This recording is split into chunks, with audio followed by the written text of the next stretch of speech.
मी नंदीग्राममध्ये आहे, जिथे 2021च्या विधानसभा निवडणुकीतील सर्वात मोठ्या लढतींपैकी एक लढली गेली होती। या जागेवर भाजपचे सुवेंदू अधिकारी यांनी तृणमूल काँग्रेसच्या ममता बॅनर्जी यांचा सुमारे 2000 मतांच्या अत्यंत कमी फरकाने पराभव केला होता। आता यावेळी भाजपने पुन्हा सुवेंदू यांनाच उमेदवारी दिली आहे। टीएमसीने या जागेवर सुवेंदू यांचे माजी सहकारी पवित्रकर यांना उमेदवारी दिली आहे। इथे मनोरंजक गोष्ट म्हणजे SIR डेटा आहे। आता मी आधीच उल्लेख केला की इथे विजयाचा फरक फक्त सुमारे 2000 मतांचा होता। कोलकाता येथील साबर इन्स्टिट्यूटने येथे एक अभ्यास केला आहे आणि ते म्हणतात की या जागेवर मुस्लिम लोकसंख्या सुमारे 25% असताना येथून वगळण्यात आलेल्या मतदारांपैकी 95% मतदार मुस्लिम आहेत। प्रत्यक्षात हे कसे घडत आहे आणि लोकांना काय वाटतं, विशेषतः ज्यांची नावे वगळण्यात आली आहेत त्यांना आपण हेच जाणून घेणार आहोत। तर नंदीग्राममध्ये अनेक ग्रामपंचायती किंवा बूथ आहेत जिथे मतदारांची नावे मतदार यादीतून वगळण्यात आली आहेत।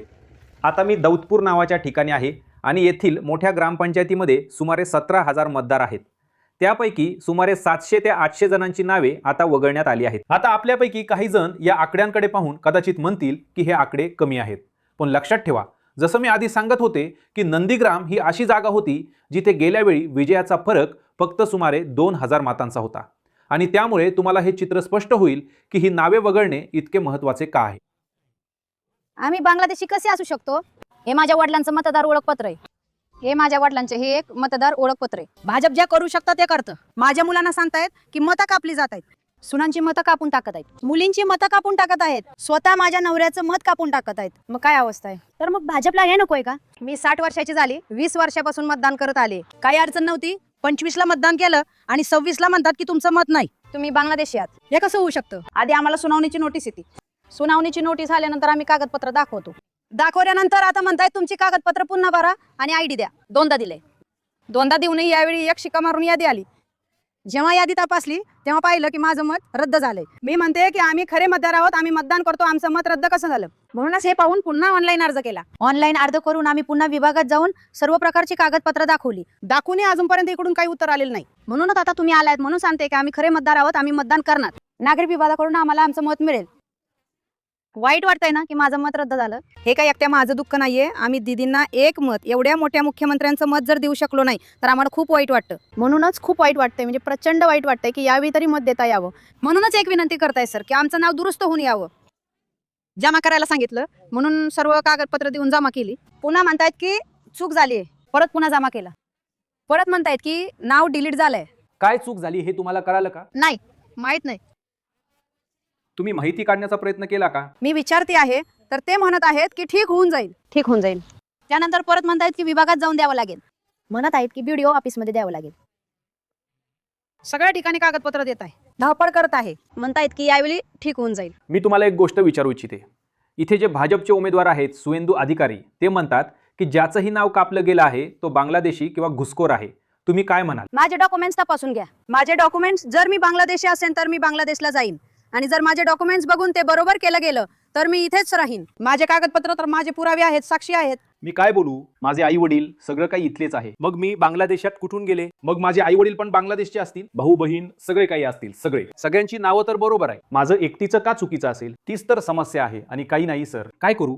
निवडणूक आयुक्तांकडे सगळं काही आहे, बस आणि काही नाही। ऑनलाईन 3 वेळा कागदपत्र जमा केली आहे तरीही चूक आहे। माझे भाऊ बहीण 10 लोकांपैकी 7 लोकांचे बरोबर झाले, 3 लोक माझ्या 3 बहिणी वगळल्या गेलेत का? माझ्या वडिलांचं इथलं बरोबर आहे आणि मी म्हणे बांगलादेशची। जसं की एक वगळलं गेलं तर ते वगळलंच गेलं। तर तुम्हाला किती वेळा हे अर्ज जमा करावे लागले? 3 वेळा अर्ज जमा केलेत, 3 वेळा, तरी ते ठीक झालं नाही। आम्ही कसे काय बांगलादेशी होणार? आम्ही फक्त ते लोक नुसतं जोरदारात बोलले की होऊन जाईल का? आमची कागदपत्र बघावी लागतील। माझ्या मामाची कागदपत्र, माझ्या मुलाबाळांची नावं बरोबर आहेत, तर मग माझं नाव का कापलं गेलंय?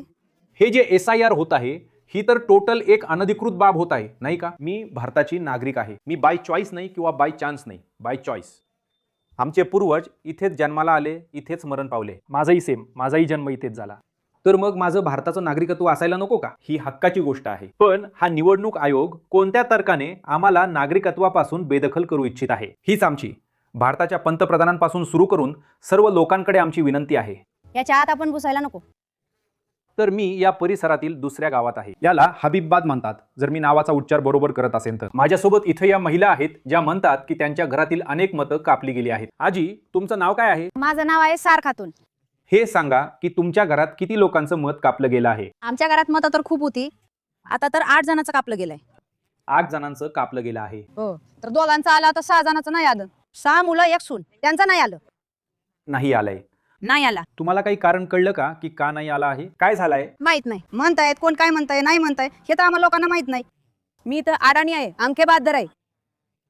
मला तर काहीच माहित नाही. कागद मागितले, मी सगळं तयार करून देऊन टाकलं, सगळे प्रूफ देऊन टाकले. आता काय नाही येत आहे, काय नाही येत आहे ते त्यांना माहित, आम्हाला काय माहित. तुम्हीच बोला. तुम्ही लोक किती वेळा अपील मध्ये गेलात? किती वेळा तुम्हाला लाईन मध्ये लागावं लागलं? लाईन मध्ये तर खूप उभं राहिले.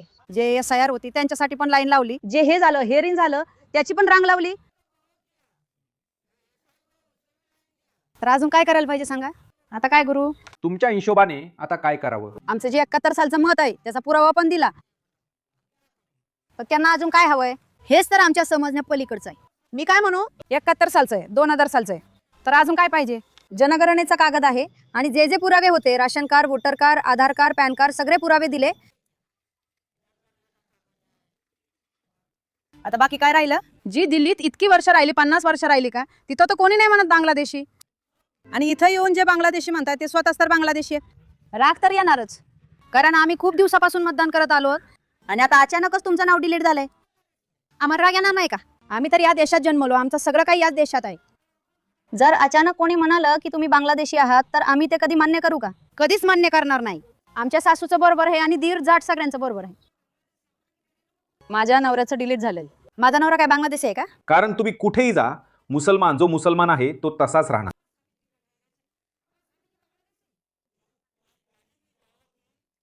तुमचा प्रोग्राम बघतो आम्ही लोक ना. या प्रोग्राम मध्ये तर जेव्हाही बघतो तेच तेच ऐकून ऐकून राग अजून वाढतो. BP हाय होतं. नंदीग्राम मधील या गावागावांमध्ये हा संपूर्ण SIR सराव ज्या प्रकारे पार पडला आहे त्याबद्दल राग आणि निराशेचे खूप खूप आवाज आहेत. आता मागच्या वेळी या विधानसभेवर झालेली अत्यंत चुरशीची लढत पाहता मतदानाच्या दिवशी आणि मतमोजणीच्या वेळी ही परिस्थिती कशी उलगडते ही एक गोष्ट आहे ज्याकडे आम्ही लक्ष ठेवून असू.